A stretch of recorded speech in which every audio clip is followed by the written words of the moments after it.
ఇప్పటి వరకు హార్ట్ఫుల్ గా ఒక ఫ్రెండ్ గా కావచ్చు, బాగా బాధలో ఉండి హగ్ చేసుకున్న మనిషి ఎవరో గుర్తున్నారని? బాధలో ఉండేటప్పుడు హగ్ చేసుకునే మనిషి చెడు చెడు ప్రభావంతో కాదు, ఉమ్, ఎమోషనల్ గా ఉండి ఈ మనిషిని హగ్ చేసుకుంటే నాకున్న బాధలు పోతాయి అని ఫీల్ అయ్యే వ్యక్తి ఎవరు ఉన్నారా నీకు? ఆ అబ్బాయి ఉమ్, ఆ అబ్బాయినే హగ్ చేసుకుంటే ఆ అబ్బాయి నా దగ్గరకు వచ్చి మాట్లాడితే నేను కొంచెం రిలీఫ్ అయిపోవడం, లేదా ఆ అబ్బాయికి ఏదైనా బాధ ఉంటే నాతో మాట్లాడితే కొంచెం రిలీఫ్ అయిపోవడం. సో ఇప్పుడు నీతో ఉన్న అబ్బాయి ఆల్రెడీ వేరే అమ్మాయితో రిలేషన్ లేడని నమ్మకం ఉంది? లేడు, ఎందుకంటే నా పర్సనల్స్, నా లాగ్స్, నా ఫోన్లో మొత్తం అన్ని ఆ అబ్బాయికి తెలుసు, ఆ అబ్బాయి ఇవన్నీ నాకు తెలుసు. వాళ్ళ ఫ్రెండ్స్ కూడా నాకు చెప్తారు కదా. సో నేను వాళ్ళ ఫ్రెండ్స్ అందరూ నాతో బాగా చెల్లి చెల్లి అని మాట్లాడతారు. నా ఫ్రెండ్స్ వాళ్ళతో మాట్లాడతారు. So Okay. మా కమ్యూనిటీలో కూడా అందరికీ తెలుసు ఆ అబ్బాయి మంచోడు, అదే నాతో ఉంటాడు చేస్తారు అనేసి. ఓకే. అంటే మా దగ్గర పర్సనల్స్ అనేవి ఏం లేవు. సో మేము ఏమున్నా ఓపెన్ గానే ఉంటాం. ఓకే, మీరు ఈ చేసే ప్రతి ఒక్కటి చంద్రముఖి గారికి చెప్తారా? కొంచెం కొంచెం చెప్తాం, కొంచెం కొంచెం చెప్పము. ఏంది చెప్పినప్పుడు ఏంది సిచ్యువేషన్ ఎలా ఉంటుంది? అమ్మో అంటే నార్మల్ కొంచెం సీరియస్ మీటర్, ఇది పెద్ద ఏదో మీటర్ అయ్యేటట్టు ఉంటే నానికి ఇన్వైట్ చేస్తాము, చెప్తాము. అంటే గుంతలో పడ్డాక పడుతున్నట్టున్నా అని చెప్తారు అంతే? ఏదైనా మనకి ఏమైనా కొంచెం ప్రాబ్లం వచ్చి ఫేస్ చేయాల్సి వస్తుంది అంటే టక్కున నానికి చేసి ఇలా ఇలా ఉంది, ఇలా ఇలా చేస్తున్నాము, అది ఇది అని చెప్తాము. సో నార్మల్ ఏమైనా చిన్న చిన్నవి ఏమైనా ఇప్పుడు అబ్బాయితో బయటకు వెళ్ళడం, అలా ఏమైనా కొట్టుకున్నా తిట్టుకున్నా అటువంటివి ఏమైనా చిన్న చిన్న ఉంటే చెప్పము. కొట్టుకున్నా తిట్టుకున్నా కూడా చెప్తారా? చెప్పరు కదా. సో అటువంటి చిన్న చిన్నవి ఏమైనా ఉంటే చెప్పము. ఓకే. మీ మీ ఫ్రెండ్స్లల్లా ఎవరన్నా మీ ఫ్రెండ్స్ మీ ట్రాన్స్జెండర్ కమ్యూనిటీలో మీతో బాగా మాట్లాడి నా లైఫ్ ఇట్లా అయింది అని, అంటే మీకు మీరే ఇంకా మీతో ఎక్కువ క్లోజ్ ఉండేది ఎవరు? మీ కమ్యూనిటీలో మీ బాధలు మీరే చెప్పుకోవాలి కదా. అవును. చెప్పుకునేవడానికి మమ్మీ డాడీ ఉండరు, ఎవరు ఉండరు. ఎప్పుడన్నా ఫీల్ వస్తుందా నా పేరెంట్స్ తో ఉంటే బాగుండేది కదా? మా ఫ్రెండ్స్ చాలా బాధపడతారు. అంటే నేను ఫ్యామిలీ యాక్సెప్టెడ్. సో కొంతమంది కమ్యూనిటీలో యాక్సెప్ట్ ఉండదు. సో ఉండకపోయినాలు మేము ఇంటికి వెళ్ళామనుకో కొంచెం బాధపడతారు, కొంచెం ఎమోషనల్ అవుతారు. నాకు కూడా మా మమ్మీ డాడీ పిలిస్తే బాగున్ను, నేను కూడా ఇంటికి వెళ్ళి ఒక 10 days అలా ఉందును అనేసి హ్యాపీ, కొంచెం సాడ్గా ఫీల్ అవుతారు. నేను వెళ్తే మంచిగా హ్యాపీగా అమ్మ నన్ను చూసుకో మంచిగా ఉండని చెప్తారు. ఓకే. నీ మంత్లీ మెయింటెనెన్స్ ఎంత? నా మెయింటెనెన్స్ ఈజీగా ఒక ఎట్లా చూసుకున్న ఒక 30-40K అయిపోతుంది. ఎంత సంపాదిస్తావు మంత్లీ? మంత్లీ ఒక 60-50, 60 అంతే. ఏం చేస్తుంటారు మరి షూటింగ్ లో? Assistant, personal assistant. ఎంత ఇస్తారు ఫర్ డే నీకు? 1500-2000. 2000 అయినా మంత్లీ 60,000.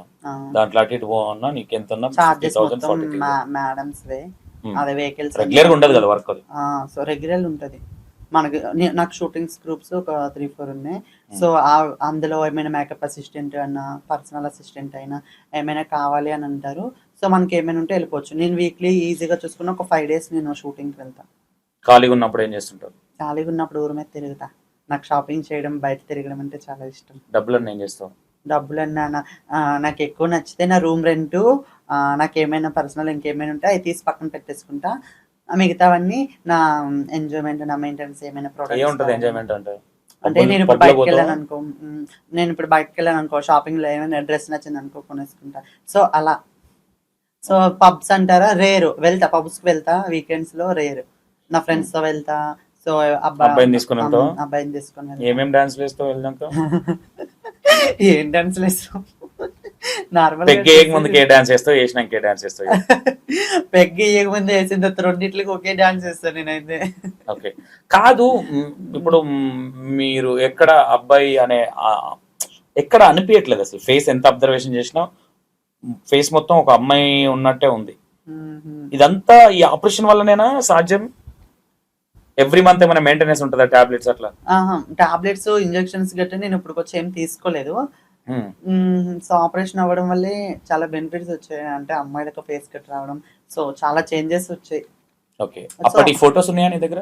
ఫొటోస్ లేవు, అందరూ అవే అడుగుతున్నారు. నువ్వు అబ్బాయిగా ఉన్నప్పుడు నా ఫ్రెండ్స్ అడుగుతున్నా, నిన్నే ఇంకా నా ఫ్రెండ్స్ మెసేజ్. ఒక ఫోటో లేదా? నా మొబైల్ పోయింది. సో మొబైల్ ఇన్స్టాగ్రామ్, ఫేస్బుక్ లో అప్పుడు అన్ని వెతికాను, అన్ని సెర్చ్ చేశాను, ఇక్కడ లేదు. ఒక ఫోటో ఉండే అప్పుడు మొత్తం ఫేస్బుక్ మొత్తం వెతికాను. నేను నా ఫ్రెండ్స్, కాలేజ్ ఫ్రెండ్స్ నా గ్రూప్ లో వేసాను, ఏమైనా నా ఫొటోస్ ఉంటే గ్రూప్ లో వేయండి అని చెప్పి. ఓకే. ఓకే. ఇప్పుడు మేజర్ గా ఇప్పుడు ఇది ఎలా ఎలా వెళ్ళావు ఈ కొట్టడానికి? ఇది ఎట్లా సాధ్యమైంది? ఫస్ట్ నుంచి నువ్వు ఈ మిస్ వరల్డ్ దీనికి సంబంధించి మన ట్రైనింగ్ ఉందా, ఎట్లా ఇది? అంటే నేను సినీ ఫీల్డ్ కదా, ఇక్కడ టాలీవుడ్ లో ఉంటా. నేను ఆపర్చునిటీస్ కోసం ట్రై చేస్తున్నా, పర్సనల్ అసిస్టెంట్ గా చేసుకుంటూ. సో అయితే నేను ఒక రోజు ఇక్కడ community international model Nani, Sameera Nani అనేసి ఆమె ఉన్నారు. సో ఆమె దానివల్ల నేను ఆమెకు చెప్పాను, ఇలా నేను కూడా కొంచెం ఏమైనా ఉంటే నాకు ఆపర్చునిటీ ఉంటే చెప్పాను, నేను పార్టిసిపేట్ చేశానని. 1 మంత్ తర్వాత ఇలా కాల్ వచ్చి, ఇలా పార్టిసిపేట్ చేస్తావా, ఇలా ఈవెంట్ అంటే అవుతుంది దాంట్లో బెంగళూరులో. ఓన్లీ ట్రాన్స్జెండర్స్ మాత్రం ఉంటారా, అందరు ఉంటారా? అందరూ ఉంటారు. సో ట్రాన్స్జెండర్స్ అనేవాళ్ళు ఎవరు లేరు. నేను ఒక్క అమ్మాయినే ట్రాన్స్జెండర్ని, మిగతా వాళ్ళందరూ అమ్మాయిలే. అమ్మాయిలతోనే నేను పార్టిసిపేట్ చేశాను, ట్రాన్స్తో కాదు. ఓకే. సో ఆమె నాకు 1 మంత్ అంటే 5 days బిఫోర్ బెంగళూరు వెళ్ళి 5 days నాకు బాగా ట్రైనింగ్ ఇచ్చారు. ఓకే. వాక్ చేయడం, ర్యాంప్ వాక్ చేయడం, చాలా అంటే 1 డేలో 3 hours అలా 5.8 ప్రాక్టీస్. పైన నిల్చొని వాక్ చేయడము అనేది నాకు చాలా ట్రైనింగ్ ఇచ్చారు. సో ఆ ట్రైనింగ్ వల్ల నాకు చాలా బెనిఫిట్స్ వచ్చి నేను స్టేజ్ పైన మంచిగా పర్ఫామ్ చేశాను. సూపర్. లాస్ట్ క్రీటం కొట్టినాం. నెక్స్ట్ ఏంటి మరి? నెక్స్ట్ వీలుంటే మోడలింగ్ రంగంలో ముందుకెళ్ళే ఆపర్చునిటీస్ వస్తే miss universe, international miss universe. So అలా ఈ టాలీవుడ్ లో ఆపర్చునిటీస్ ఏమైనా వస్తే సీరియల్స్ లో కానీ, మూవీస్ లో కానీ నాకు ఫ్రెండ్స్ రోల్ చేయాలన్నా, సిస్టర్ రోల్ చేయాలన్నా చాలా ఇష్టం. సీరియల్స్ కానీ ఏమైనా మూవీస్ కానీ. సో ఆపర్చునిటీ వస్తే ఖచ్చితంగా నేను సీరియల్స్ లో కానీ, ఓకే. మూవీస్ లో కానీ చేస్తాను. ఓకే. అంటే హీరోయిన్ అయిదాం అనుకుంటున్నావా, లేదంటే క్యారెక్టర్ ఆర్టిస్టా, లేదంటే హీరోయిన్ అవ్వాలి, అంత పెద్ద పొజిషన్ కి వెళ్తానన్న అంటే నాకు ఇప్పుడు దాకా నాకు ఎవరి సపోర్ట్ లేదు. సో నాకు ఇకపై సపోర్ట్ వస్తుందా రాదా కూడా నాకు తెలియదు. ఆడియన్స్ నుంచి అయినా, ఎవరినో నా ఫ్రెండ్స్ నుంచి అయినా నాకు ఎవరైనా సపోర్ట్ లేదు. సో హీరోయిన్ వర్క్ అంటే అంత పెద్ద హీరోయిన్ ఛాన్సెస్ మనకు రావు కాబట్టి ఒక క్యారెక్టర్ ఆర్టిస్ట్ గా వెళ్దాము, ఒక ఆర్టిస్ట్ అని పేరు తెచ్చుకుందాము ఇండస్ట్రీలో. సో కష్టపడుతున్నా దానికోసం Okay. 4 years నుంచి. ఓకే. నీకు ఇష్టమైంది ఏంటి? ఒక అబ్బాయిని చూసినప్పుడు ఆ అబ్బాయిలో ఏం క్వాలిటీస్ ఎట్లా ఎట్లా ఇష్టపడతావు? ఒక అబ్బాయిలో నీకు ఇష్టమైన పార్ట్స్ ఏంటి? అంటే బీడ్ కావచ్చు, మిసాల్ కావచ్చు, సో కాల్డ్ ఉంటుంది కదా. నువ్వు ఒక అబ్బాయి, ఇప్పుడు ఒక అబ్బాయిని చూసి నువ్వు ఇష్టపడాలంటే ఎలా ఉండాలి అబ్బాయి? అబ్బాయా? మనిషిలా ఉంటే సరిపోతుంది అంటే? లేదు, ఒక అబ్బాయి ఎలా ఉండాలంటే నేను ఎప్పుడు అంత మా particular మా గా మా చూసుకోను. పవన్ మా వినీలా ఉండాలా, మా అభిగాన్లా ఉండాలా, లేదంటే నాలా ఉండాలా? ఓపెన్ గా చెప్పు, ఇదేదో తప్పుగా అది కాదు. Okay. నీకు ఇగో బీడ్ మొత్తం కాకుండా ఇక్కడ నుంచి ఇలా వస్తది కదా, ఫెంచ్ So, అలా అంటే ఇష్టం.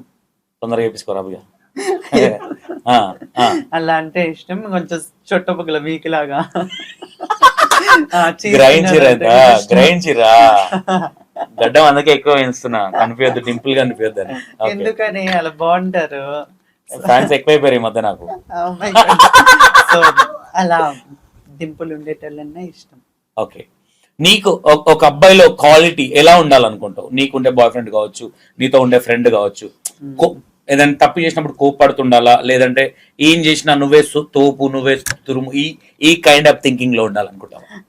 ఫస్ట్ ఆఫ్ ఆల్ నేను ఎక్కువ ఎమోషనల్ అయిపోతా, చాలా సెన్సిటివ్ నేను. సో నా సెన్సిటివ్ ని వాడు ఫోర్స్ చేయాలి, అంటే తట్టుకోవాలన్నమాట. ఓకే. మనం చేసి అల్లరి తట్టుకోవాలి.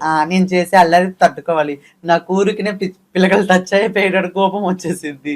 So maximum sensitive, short temper వాళ్ళు మాత్రం సెన్సిటివ్ ఎక్కువ ఉంటారు, ఊరికి ఎమోషనల్ అయిపోతారు, చాలా ఓపెన్ గా ఉంటారు.